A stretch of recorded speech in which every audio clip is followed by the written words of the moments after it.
this time, we're going to be bringing up the slides for the next team, which is line cook robot.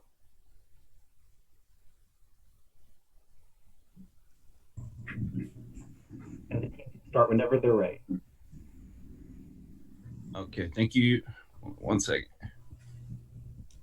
Thank you all for joining us this afternoon. My name is Bill Burke, and I'm joined by my fellow team members, David Fanelli, Eric Faillace, Dylan Geigert, Shane McFall, and Tyler Rawes. Our faculty advisor, Dr. Fattah, guided a year-long research analysis for our line cook collaborative robot program and end-effector design. This is a presentation of those results from that research and design. And I'm now going to pass it off to Eric to discuss motivation and objectives. Thank you, Bill. So to start, the motivation behind this project started with today's advancement of technology and the benefits it brings to businesses. Some of these benefits include automated processes, increase of work efficiency, eliminating human error, and employee cost reduction. Besides the business benefits, other motivations included established uses of automation in the food industry today. Two examples we looked at are Flippy, a burger cooking robot from Cali Burger, and Spice, a group of robots as shown in the picture here, located in Boston. Next, I would like to talk about the objectives of this project. Next slide, please. The objectives of this project were to design two end effectors for a collaborative line cook robot, which should have the ability to cook and fully assemble a burger. Next, using theoretical equations, verify the robot's behavior. And lastly, that all the components of these end effectors must be machinable and/or purchasable. Now I'll pass it off to Tyler, who will be talking about the scope and constraints of the project. Thanks, Eric. So in order to complete these objectives Eric just laid out, we had to limit our scope down to emphasize four main concepts. The first being the initial design and iteration of the end effectors themselves. The second being the theoretical kinematic analysis and programming of the UR3E universal robot. The third being the modeling and animations of our end effectors in 3D space utilizing Autodesk Inventor software. And the fourth and final concept being the manufacturing and actual fabrication of the end effectors. So this project relied heavily on the kinematic analysis of both the end effectors and the UR3E, specifically in simulating the programming of the UR3E and animating the models to perform the tasks of flipping and assembling a burger. If we could just move on to the next slide, please. We're going to discuss the three constraints that the team had to consider throughout the process of this project. So the first constraint was taken directly from the UR3E's user manual. That is the payload of the universal robot. So the UR3E has a maximum payload of 6.6 pounds, and we of course had to include a factor of safety, decreasing its maximum allowable load down to 5 pounds for our application. The second constraint the team had to consider through the course of the project was the budget allotted by Widener of $600. So this was our initial threshold for expenditure, required to both completely fabricate and test the end effectors, but it was later increased to over $1,300 due to team fundraising. The final constraint we had to consider was safety and reliability. Being that these designs are intended to be implemented in a commercial kitchen setting, these considerations were deemed important and considered during each iteration of our grippers to ensure functionability for end users. So now I'm going to pass it back to Eric, and he's going to continue on with the design concepts that we had initially considered. Thank you, Ty. When looking at design concepts, the group originally had three main design concepts in mind, but was reduced to the following two. The first design concept is the Acme screw design. This end effector is a 3-finger concept that is actuated by a continuous DC motor and has a 4-bar mechanism for each finger. The motion of the Acme design comes from a motor spinning the Acme screw, which then drives the nut. As the nut moves up and down the screw, the fingers will open and close respectively. Lastly, this design was inspired by the robotics 3-finger gripper, where the main difference between the two designs is the method of actuation. Now I'll pass it off to Dave, where he will talk about the design concept 2. Thank you, Eric. So for our second design concept, we used a 2-finger gripper style where instead of having removable tips, we had spatulas hard mounted on to the fingers. So this whole gripper would only use these two and be specialized for using these two ends to the gripper. So the whole mechanism for this gripper works off a single servo motor, which drives 2 crank rocker linkages, which I can see in the picture on the left is operated enhanced by 2 spur gears. which act in opposite directions. So the gripper acts as if an opening and closing motion of a hand, so to speak. This whole design was created in mind to have low weight, be very simple to machine or simple mechanism, and have ease machinability, so it's not too much work on fabrication. I'm now going to pass this off to Bill, who's going to talk about our design matrix. Thank you, David. The design matrix that you see here was composed with several elements that we felt were essential to consider in our designs. Weight was our most important consideration. Although safety is always important, our design concepts were given a lower weight for safety and considerations, as they were made with inclusive safety features, such as enclosed moving parts that mitigated those concerns. Next slide, please. In the end, the Acme screw design was chosen for handling tasks that required dexterity, such as piecing the burger together, and the spatula gripper was designed for tasks that involved manipulating the burger, such as cooking and flipping. Now, initially, the project was only for one design, but our access to 2 robots allowed for us to expand the project to 2 grippers and create a collaborative robot system. I'm now going to pass this off to Tyler to discuss force and torque analysis. Thank you, Bill.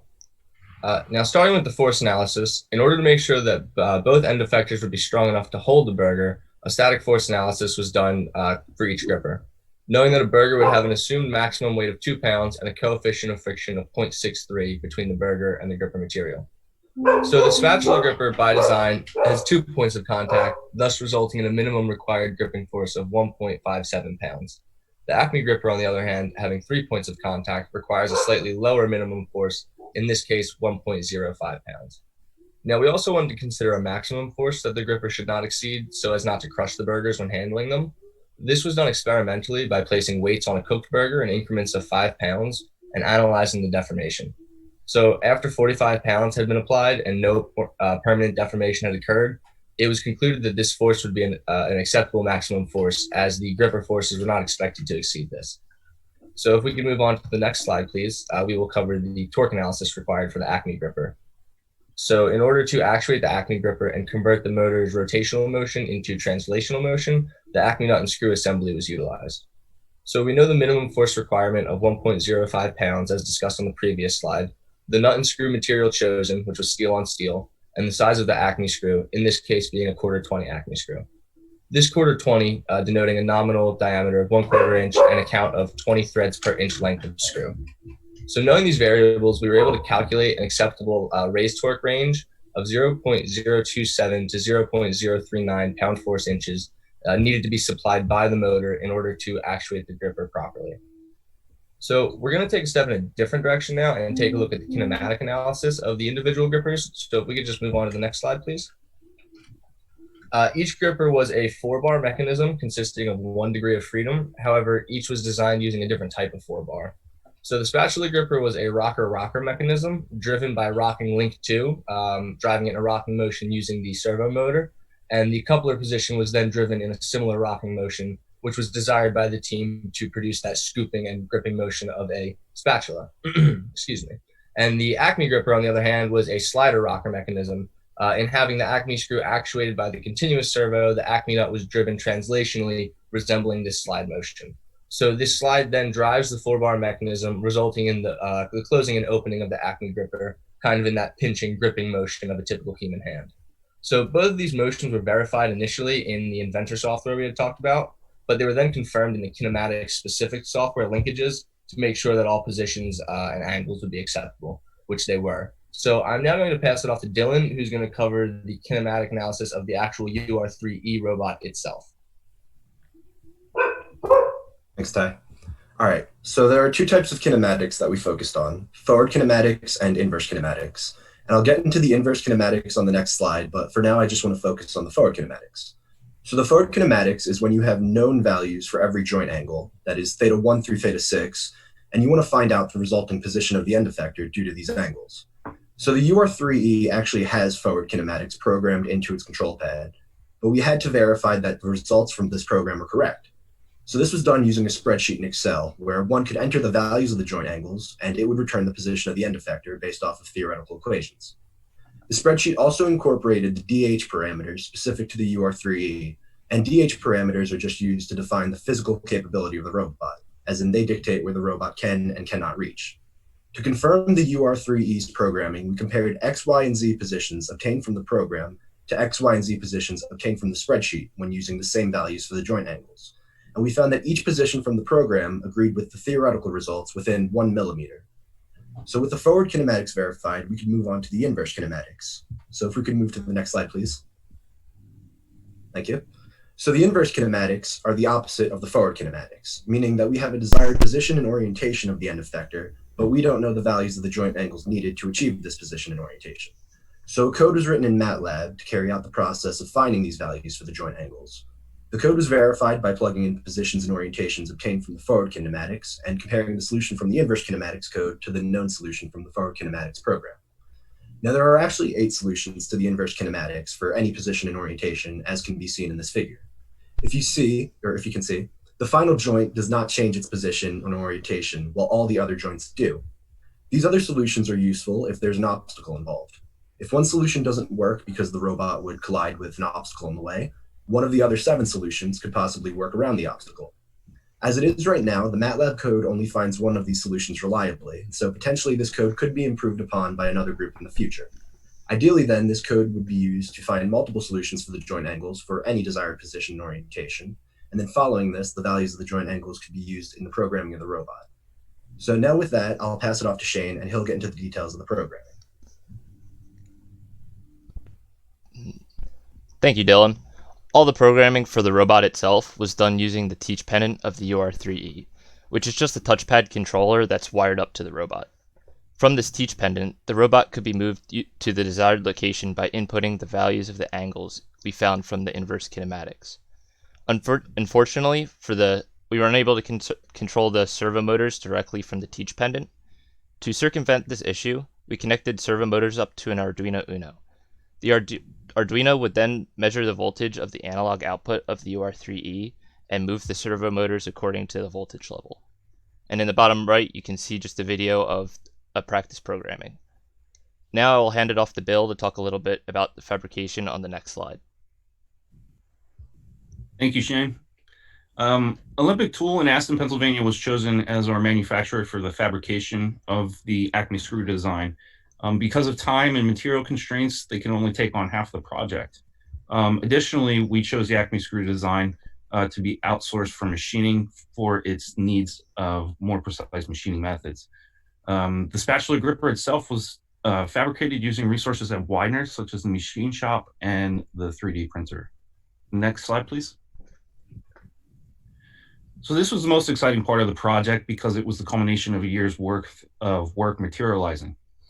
Each of the designs had gone through the scrutiny of kinematics, force analysis, and a multitude of design iterations.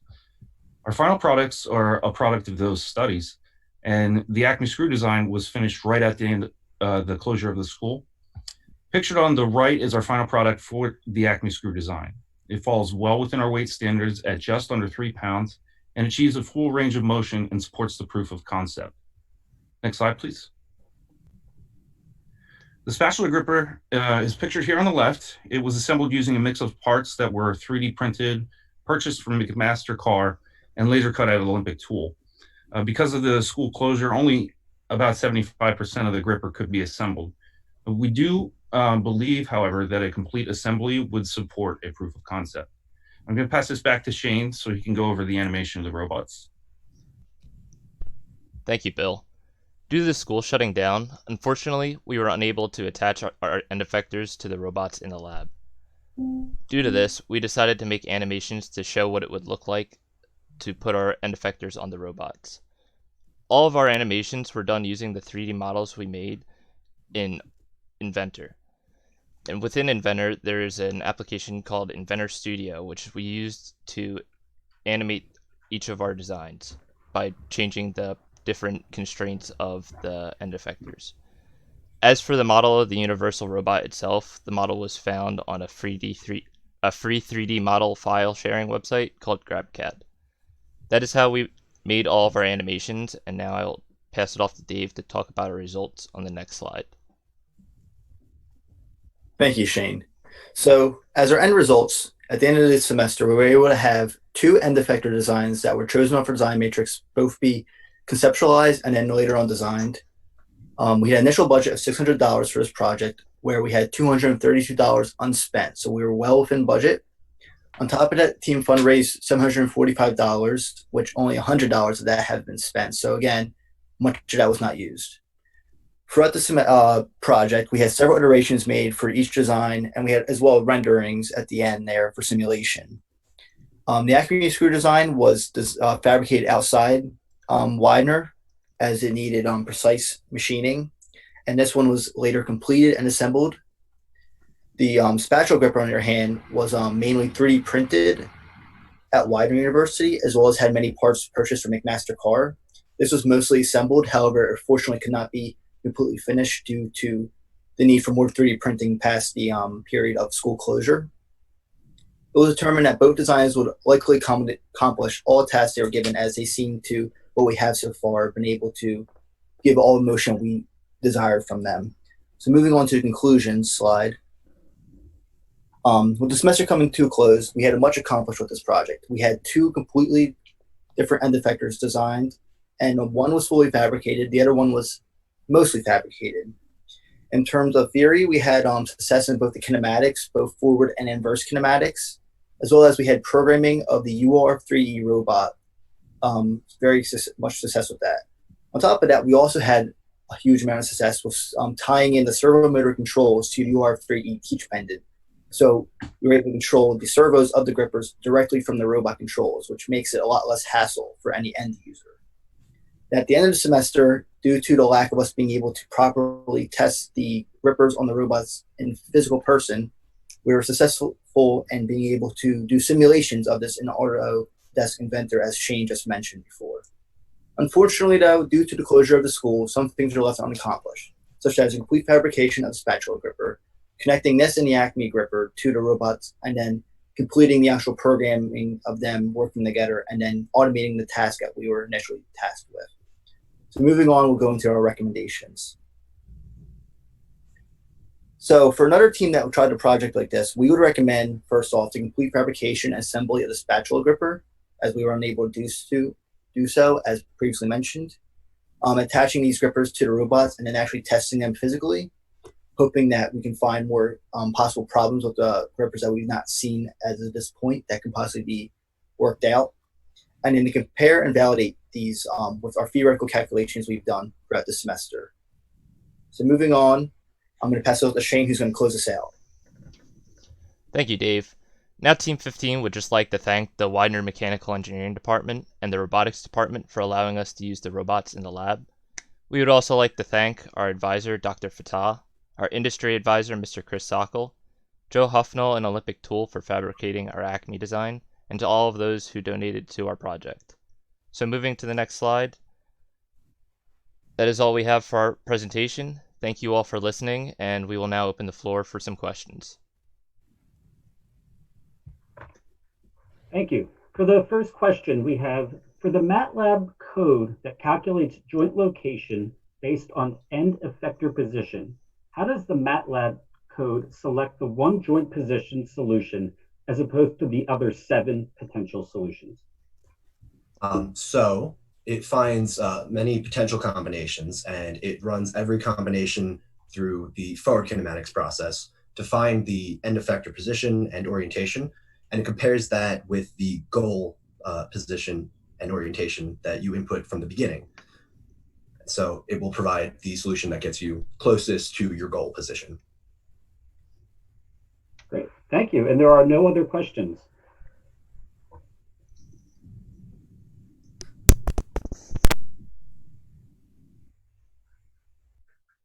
Okay, at this time, we're going to be bringing up the slides for the next team, which is failure analysis